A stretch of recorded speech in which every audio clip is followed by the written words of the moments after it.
Mga ka-siblings, pagkatapos natin magtinda ng suman, nakapagbaba na tayo ng karga. Ayan o. Ayan yung karga. Ayan ang karga ng kolong-kolong ko.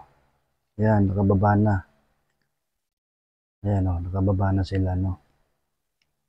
So, ang gagawin natin ngayon dahil mapapaso na yung ating motor, magpaparehistro na tayo ng ating kolong-kolong para laging legal, di ba? Tara, biyahe na tayo. Ayan yung yung kolong-kolong. Hindi ko nalinis yung mga nasa taas para madali na lang yung balik bukas.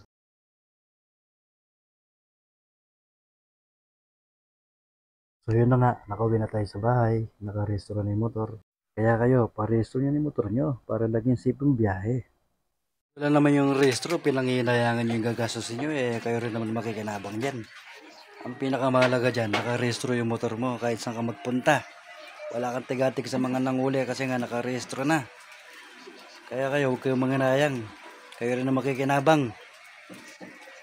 Gano lang naman yung rehistro, pag-ipunan yun sa loob ng isang taon, di ba?